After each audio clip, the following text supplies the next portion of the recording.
Once upon a time, the men of Cardiff rolled steel ingots faster than anybody else in the world. But that was 40 years ago, when British industry, together with the Americans, dominated the world.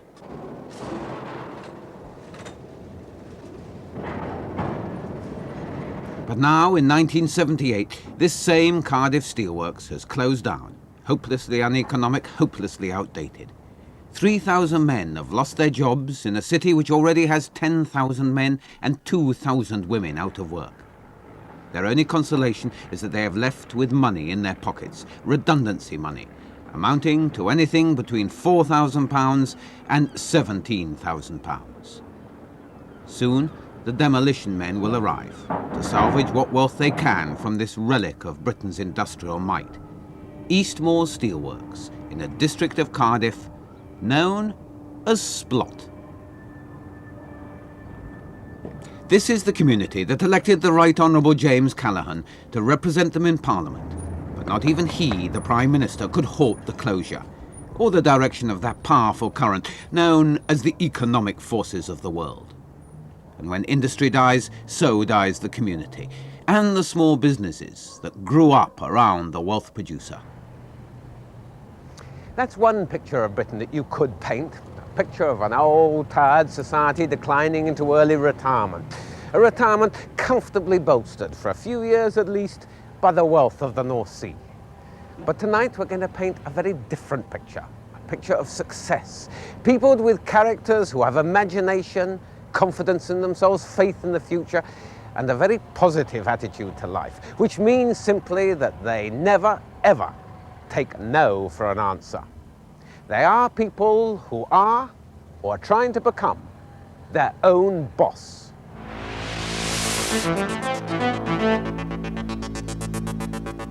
Like Joe Radley, driller of fine holes for the electronics boom. Like Peter Taylor, builder of single-handed boats for the Olympic helmsman of the world. Like George Taylor, no relation, who has turned £15 of holiday money into a £3 million business. Like Clive Sinclair, electronics wizard, who can beat the Japs and the Americans at their own game. Like Ivor Jackson, one-time steelworker, now a solver of other people's problems. Like Nigel Fitzhugh, brewing bitter, all on his own, for the free pubs of Devon. And like Brenda Breakwell, trying to bring employment to a romantic Devon town.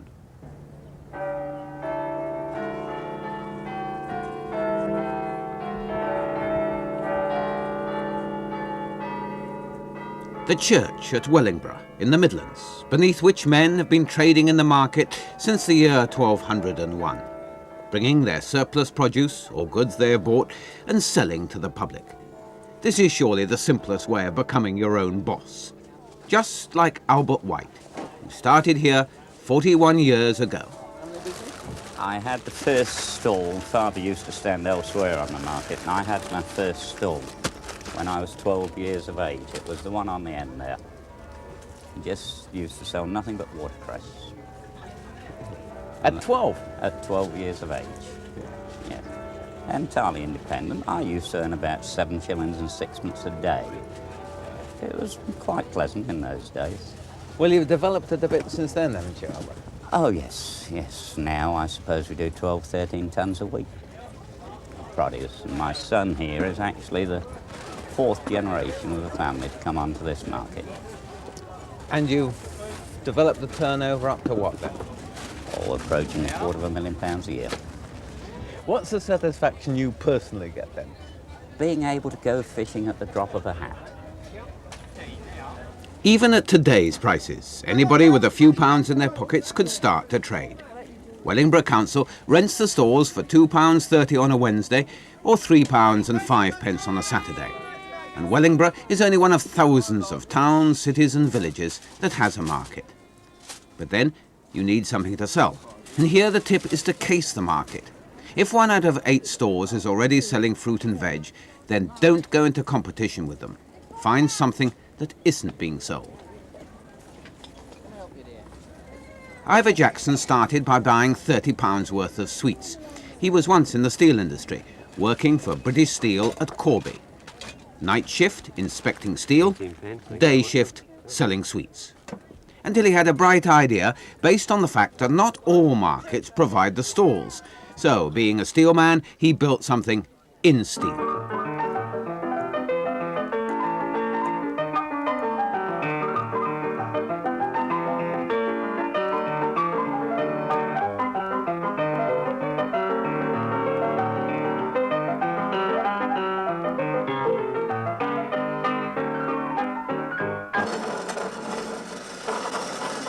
So Ivor was back in steel, but now he was his own master, manufacturing his own patented range of stalls so that others could set up on their own. What qualities do you need in a one-man, now a two-man business? You require patience and, tenacity. You've got to stick at it because you've got to firmly believe that what you're doing is worthwhile.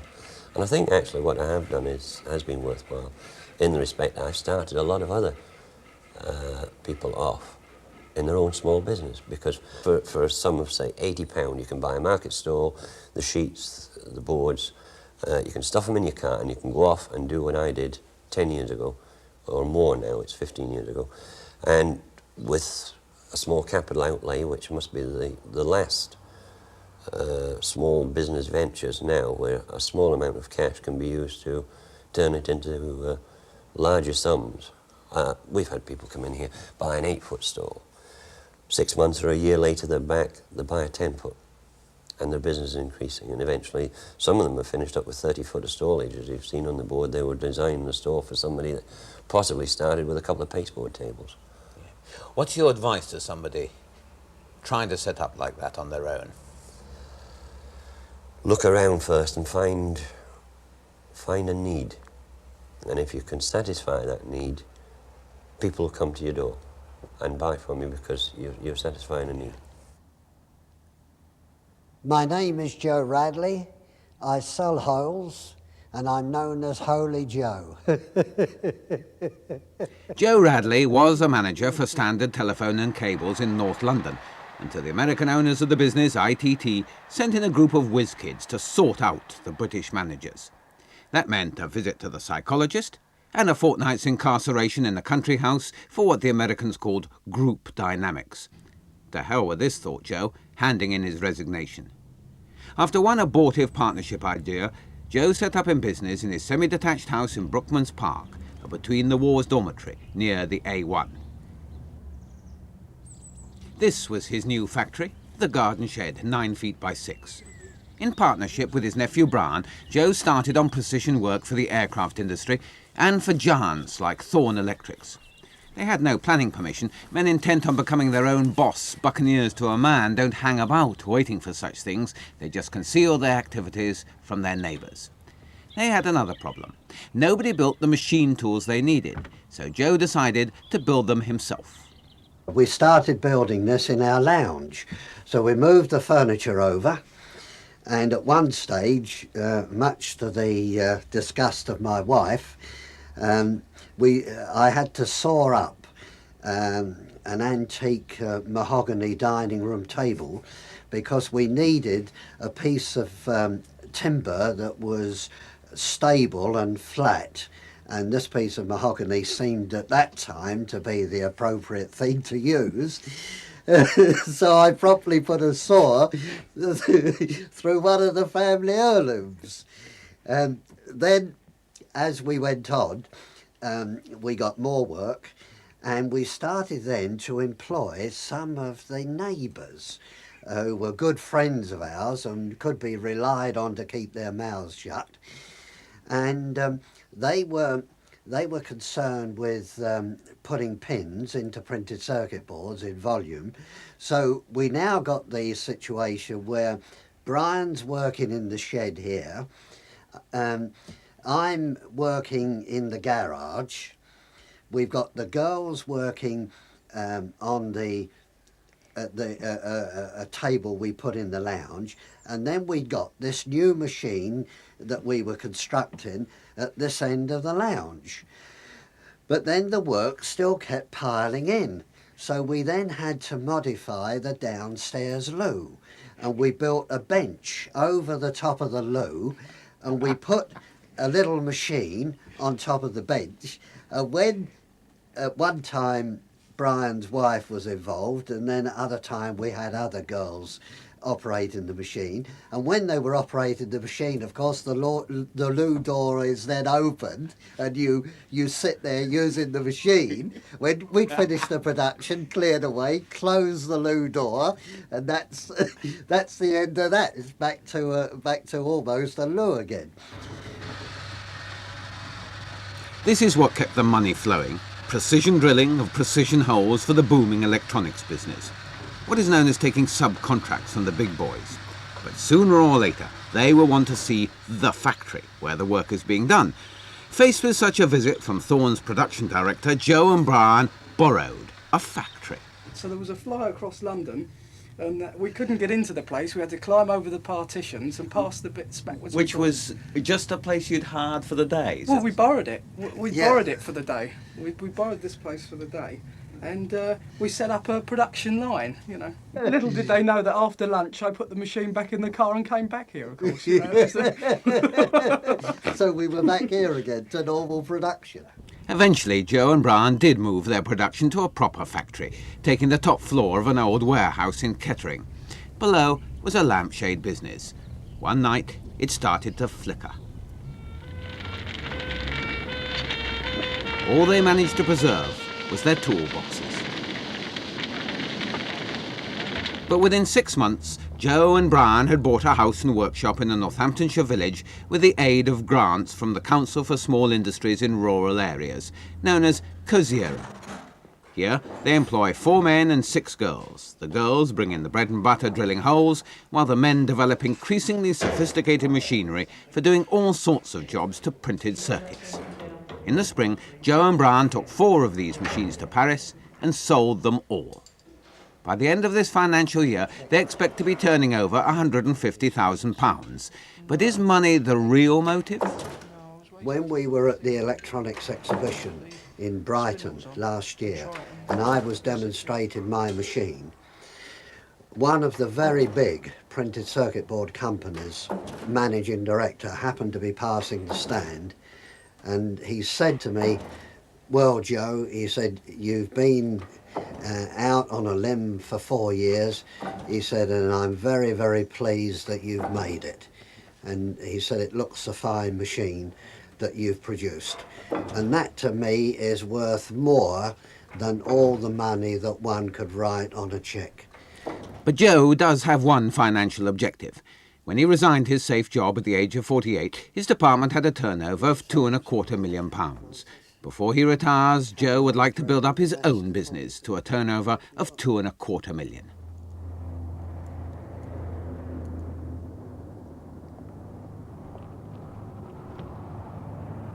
George Taylor already has a turnover in the millions, £3 million to be exact. But 17 years ago, he was out of work for the second time in his life. All he possessed was his skill as a knitter in the textile trade and his holiday money.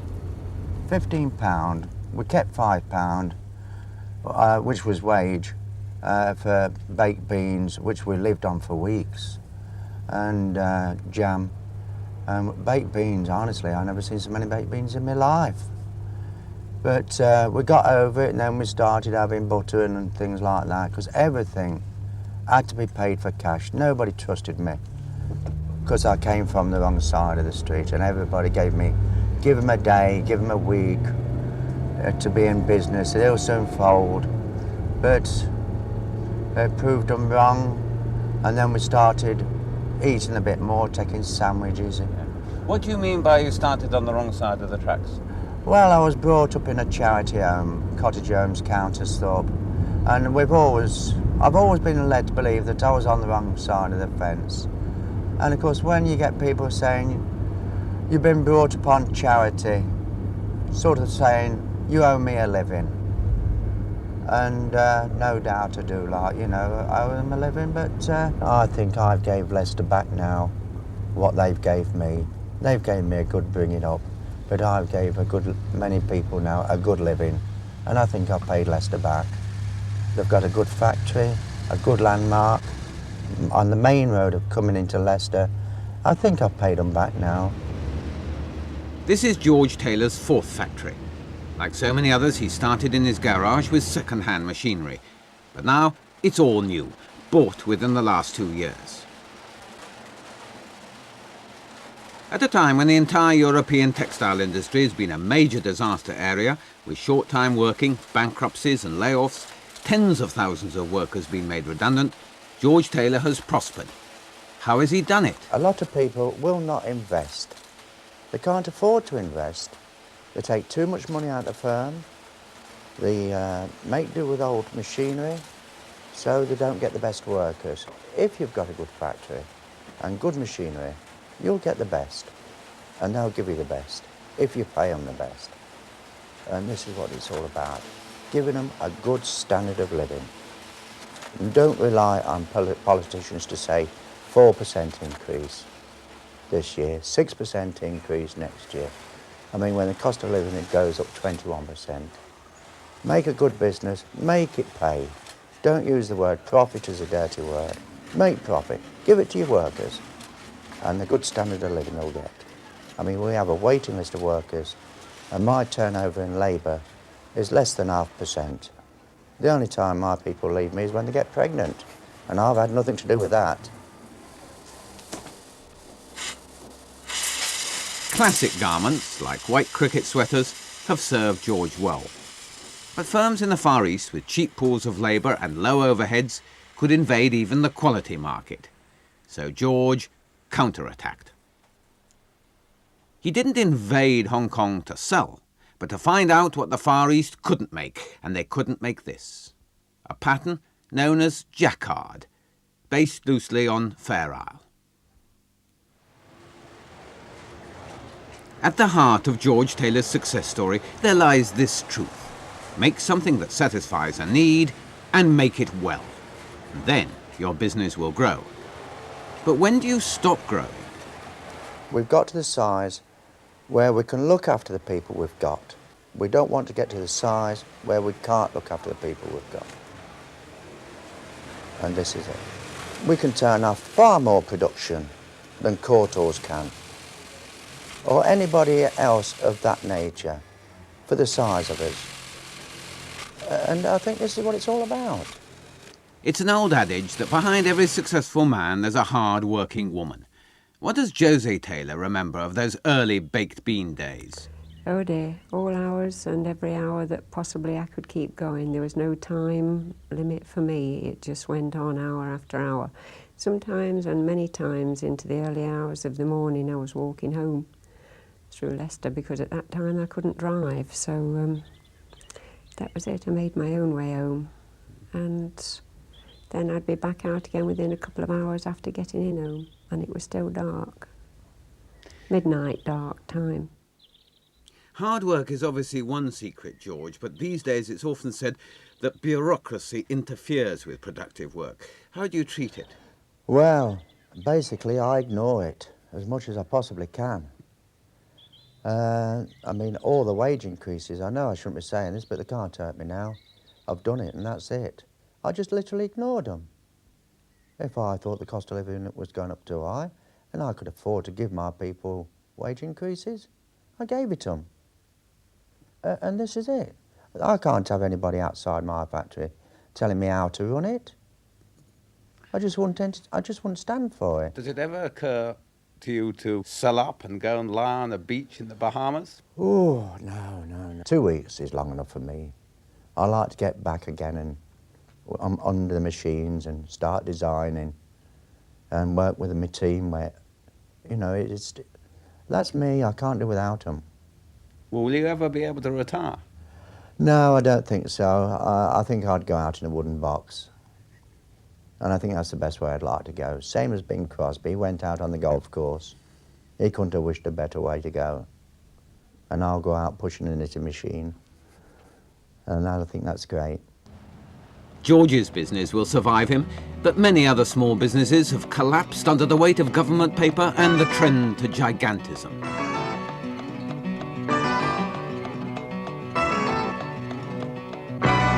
We've all seen the corner shops disappear under the advance of the supermarkets, and the same trend has been affecting other industries.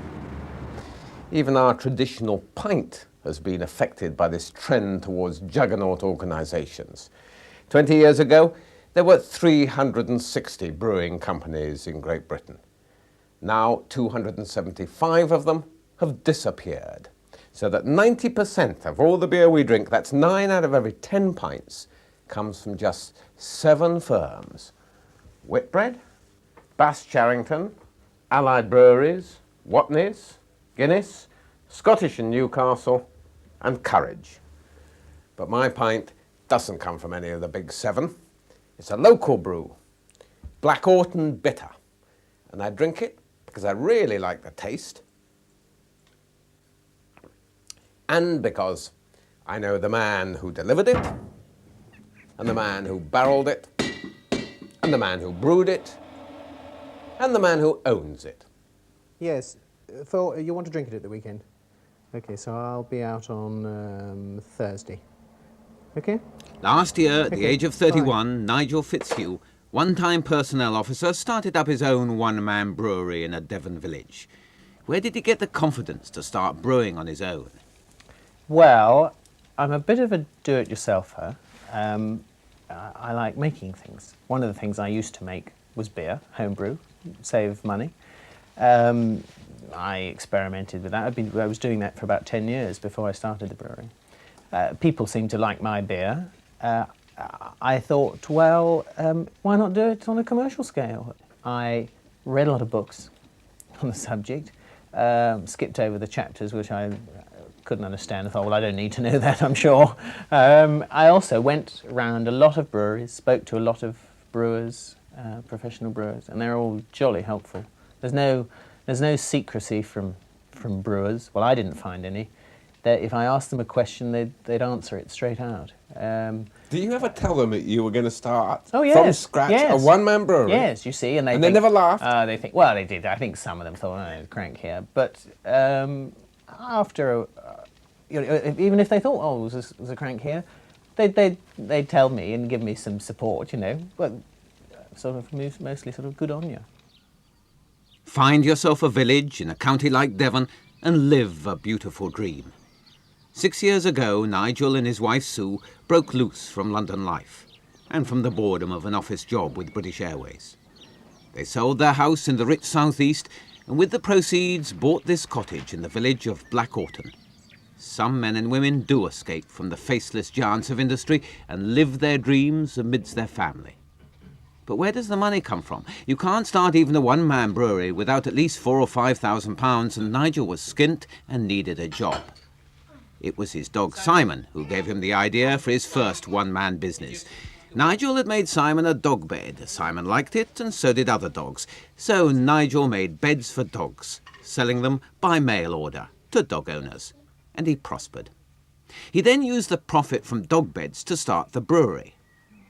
It had to be near the cottage. Nigel wasn't going to start up on some industrial estate, but luckily the next-door cottage belonging to the old village blacksmith and his forge alongside became vacant at just the right time.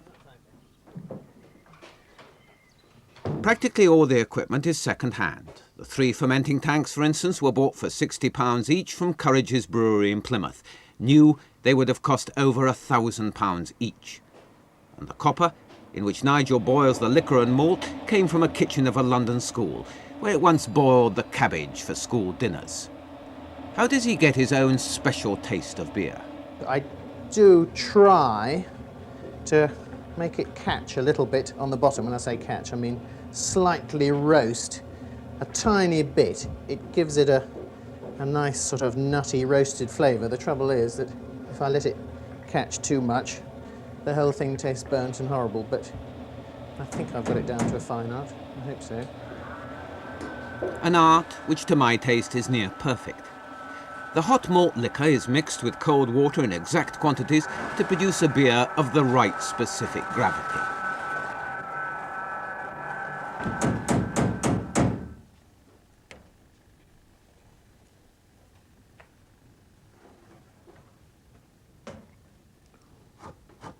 Nigel's beer is 1040, heavier than most ordinary bitters, lighter than the strong brews.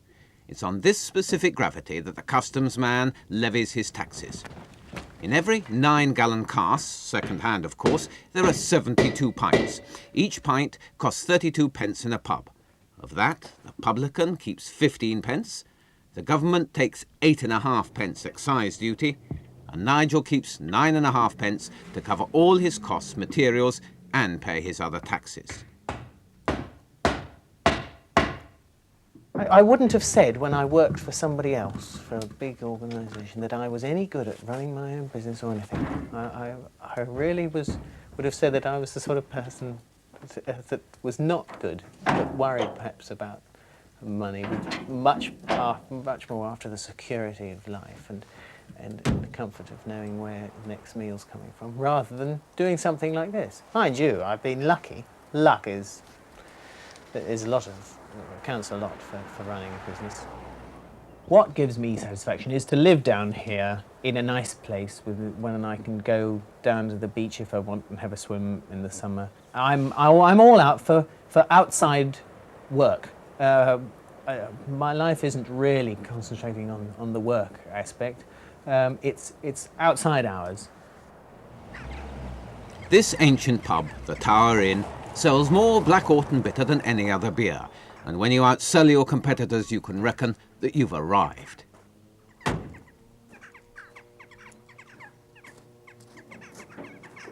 So what advice would Nigel give to anybody wanting to become their own boss? If they've got some money, think of something they could do and do it in a small way. Don't think big. So many people make the mistake of saying, well, I could do that. I suppose I'd need 2 people to do this and a factory there and a receptionist must get a receptionist. We mustn't think like that. You must think, well, where can I do it? Well, I've got a 3rd bedroom that isn't doing anything. I could do it in there, I suppose, and well, get a sewing machine or whatever it is you're going to make. I think manufacturing is much easier than a service industry because a service industry needs a flashy front, whereas manufacturing and selling mail order, that's a super way to sell because you don't have to have any expensive shop or anything like that. You make it in your bedroom and sell it mail order. As long as it's got some flair to it. It's a little bit different. Peter Taylor, one of the finest boat builders in the world. These waters of Salcombe Harbour have been his home and playground since he was a boy, made aware of the pleasures of racing small dinghies. But he never had enough money to buy a fast boat, so he built his own. And the word spread that Peter's boats were fast, so fast that some of the finest single-handed dinghy sailors in the world bought Peter Taylor boats. And they were all built here, in this ancient tumble-down boatyard on the waterfront of Salcombe, a Devon town that hugs the water's edge, a town with a long tradition of building boats. He builds the Olympic Fin, price, complete with sail and fittings, about £1,500, and its smaller cousin, the International Europe.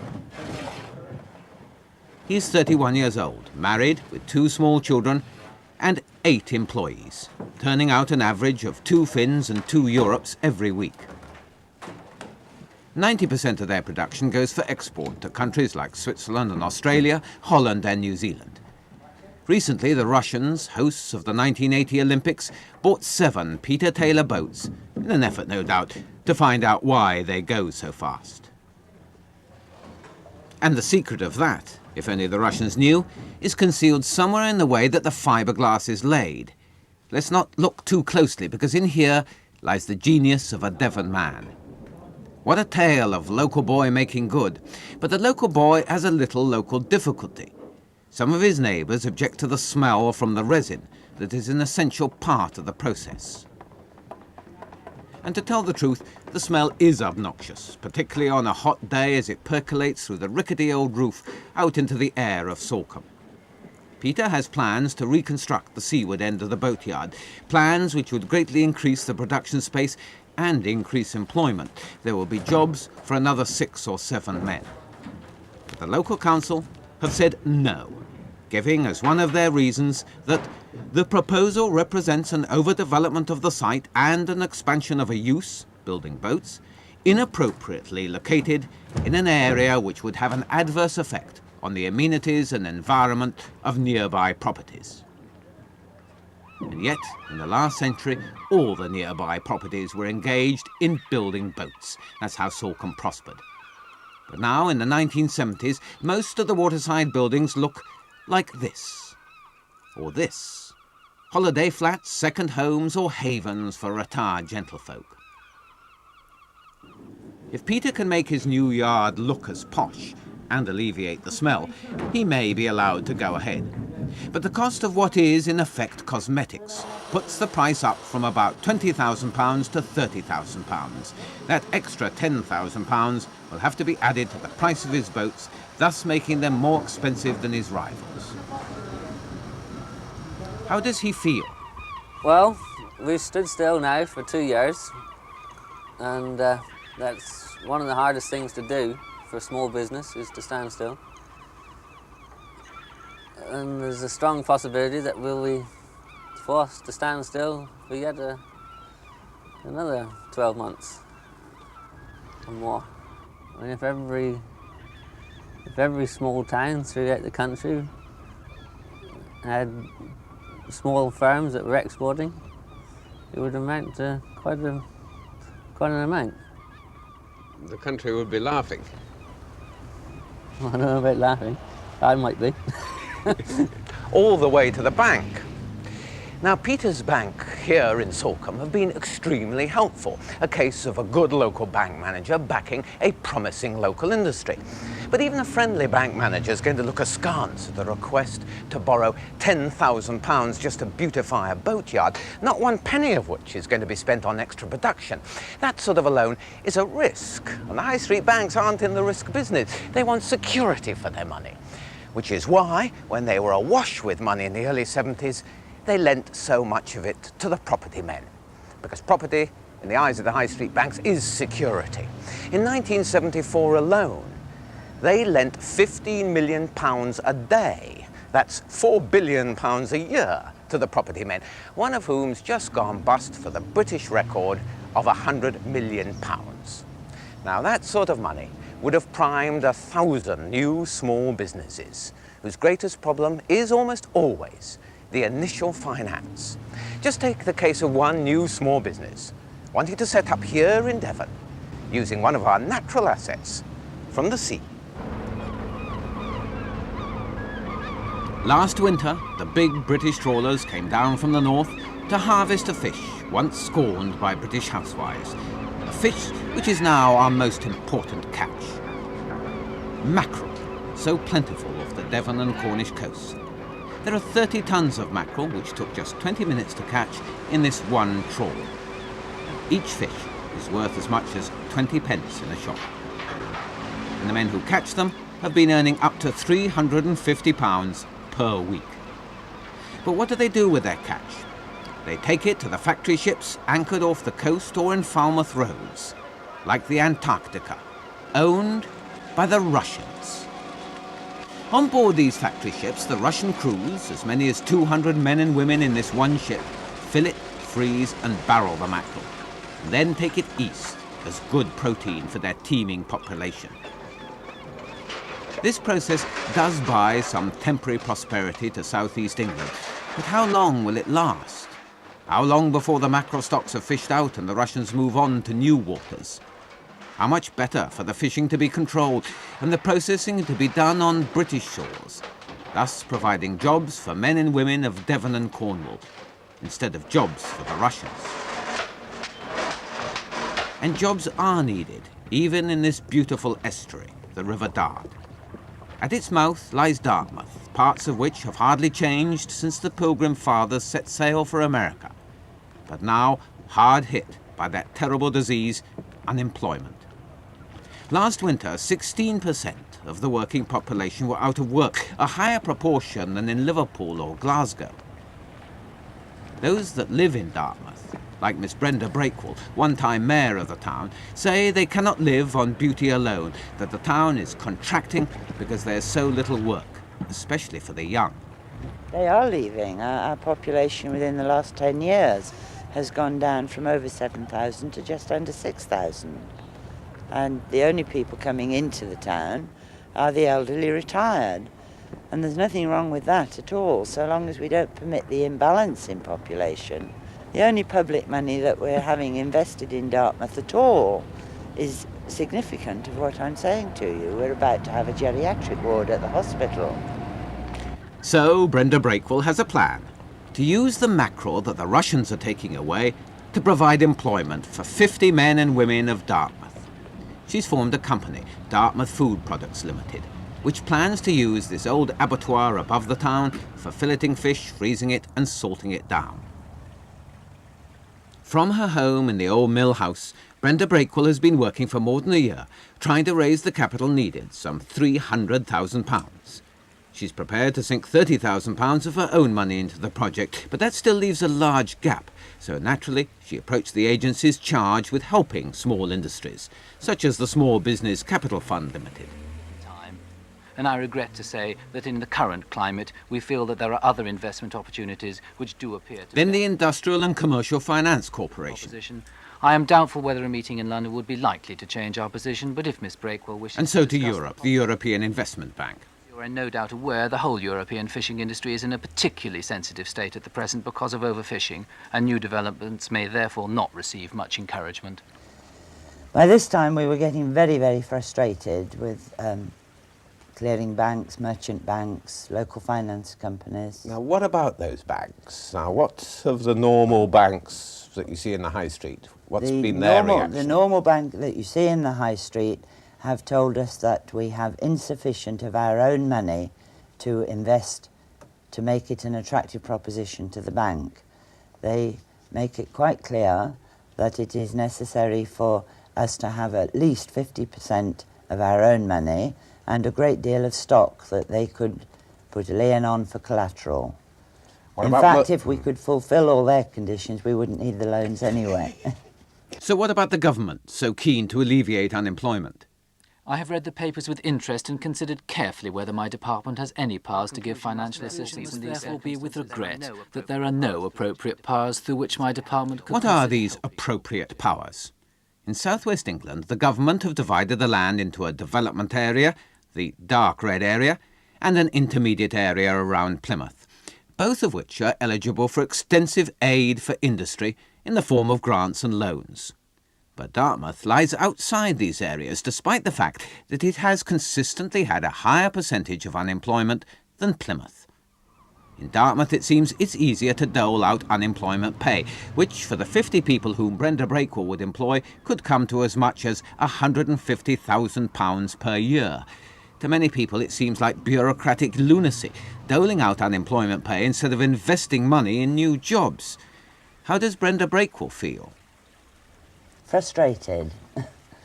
Very frustrated and really rather angry that a town like Dartmouth, where officialdom will pay tribute to its beauty and say that its prosperity must be dependent on the tourist trade, our attitude to that is that the tourist trade is the jam on our bread and butter, and it is quite useless to us without the bread and butter.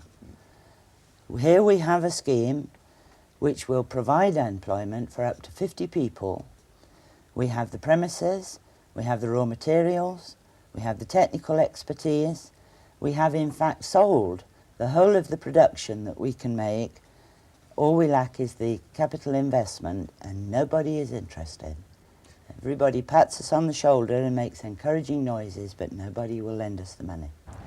That was also the problem here on the River Ouse in the ancient market town of St Ives, Cambridgeshire. This solidly built Victorian flour mill is hardly the place you would expect to find Britain's leading electronic wizard, Clive Sinclair, with his brain infant, the smallest television set in the world.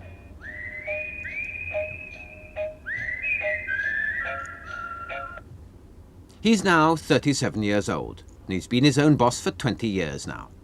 He started by buying reject transistors from one of the giant corporations, testing them, and selling the good ones by mail order. But his real breakthrough was this, the world's first pocket calculator based on the silicon chip. When the Japanese and the Americans caught up and started to flood the market, Clive Sinclair had moved on to the first digital quartz watch. Extensive advertising created a huge demand, which, coupled with the fact that the bought-in silicon chips were giving trouble, produced financial trouble. Sinclair Radionics was on the verge of collapse, faced with the decision of either retrenching to recover from the setback, whilst going out into the money market to raise finance to put the micro-television set into production. Clive Sinclair chose to go ahead and took his new idea to the bank, which had supported his early endeavours. What did they think of his new project? Well, that's where we were not so successful. The difficulty there was that the banks are perhaps quite naturally very nervous of new technology. It isn't something that they can readily understand. They can't readily measure the success. They're particularly suspicious of a pocket television. It was a completely new concept. They couldn't see that there really would be a market there. One can't perhaps blame them. To us it was a dream, to them it was a novelty. But we were very disappointed, at least I personally was very disappointed, that they understood our so little of our problems and went to so little trouble really to know the business. Did they actually come and visit the business? No, not once. There was a time long ago when we had one of the people visit us, but when we really needed it and when they really needed to understand the situation, they didn't visit us. And we, of course, were dealing with fairly local people who may not be specialists, and I sympathised with the difficulties this would pose them. But I was very surprised that the bank concerned didn't bring in experts from, say, head office or something to really find out what the situation was.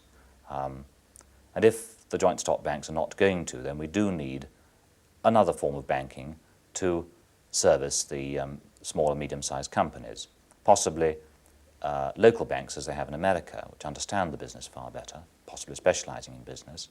And I believe it may be necessary for that to happen, for some changes in the banking laws to occur. But Clive Sinclair did get into production, not with the aid of the high street banks, or the merchant banks, or any of the big British firms, all of whom judged that micro-TV sets were not volume sellers, but with the aid of the National Enterprise Board, whose most famous investment is in British Leyland. The NEB now owns 73% of the shares of Sinclair Radionics, and they've invested £3 million in the business, which means that each one of us, the taxpayers of Britain, has 10 pence invested in micro-TV sets and Sinclair calculators. The company, incidentally, is the largest manufacturer of calculators in Europe. Now, this is exactly the type of industry, high technology, that the future of the country depends on. Here in Cambridgeshire, they're now turning out 4,000 micro-TV sets every month, almost all of them for the export market, mainly America, where American football fans like to watch the game in the stadium and the instant replay on a British TV screen. Which is ironic, considering that the Americans think of themselves as the leaders in this sort of high technology, with hundreds of new young companies exploiting the latest advances, while Clive Sinclair is a very rare bird in Britain. Why? Why is it easy for American technologists to set up new companies and so difficult in Britain? Well, in America, there's a far greater degree of individuals investing in businesses generally, right from the word go. And this has, of course, more or less ceased in this country because of the tax situation. It is the tax situation entirely, then? Yes, indeed it is, as far as I can establish, and I can see no other reason for it.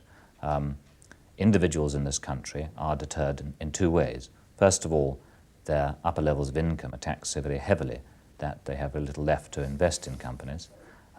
Secondly, if they did invest, they'd be unwise because it's hard to see how they can obtain any return.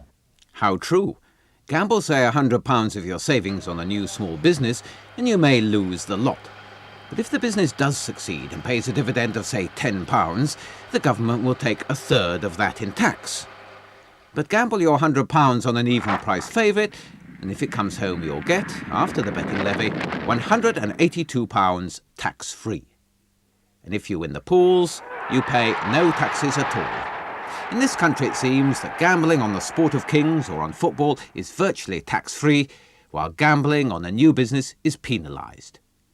If the tax laws were changed, does Clive Sinclair believe that there's enough entrepreneurial skill, enough wealth of talent to start up a new business? I'm utterly certain that there is this wealth, utterly certain. First of all, because so many people approach me and ask me, because they know I've started a business, how they can set about it.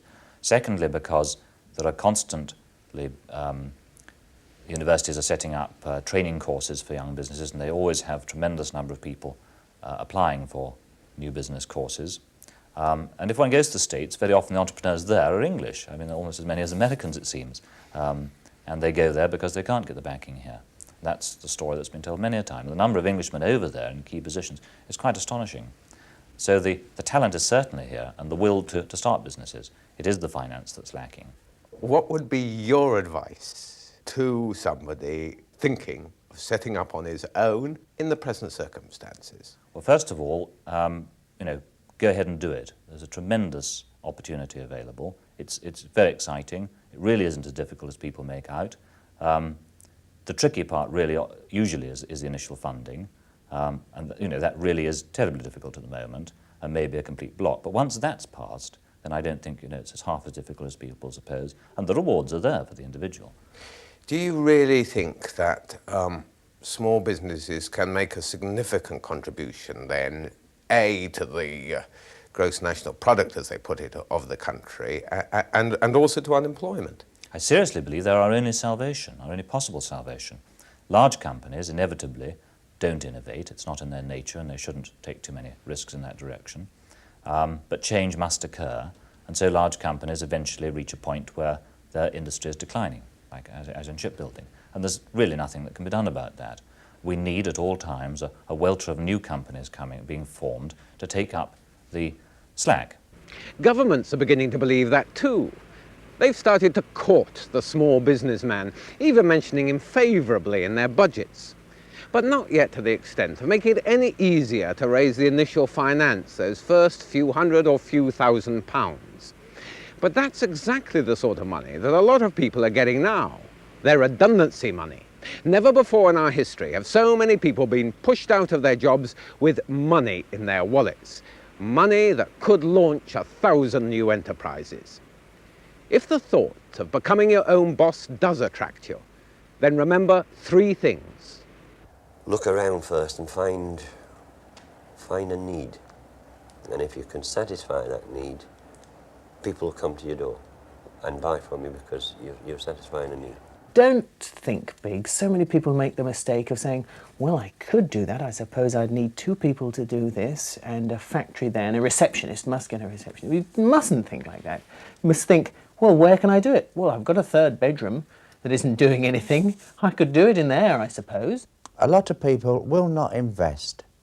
They can't afford to invest. They take too much money out of the firm. They make do with old machinery, so they don't get the best workers. If you've got a good factory and good machinery, you'll get the best, and they'll give you the best, if you pay them the best. And this is what it's all about. And if you succeed, like those 3 men have succeeded, then your success will be good for Britain. I reckon that this year I'd be giving the government in tax, VAT and duty, £20,000. And whatever that is, £400 a week. And it's a lot more than I get. I must be pretty productive for the government sometimes, I think. But I don't mind. As long as I can make a living out of it, then I'm happy.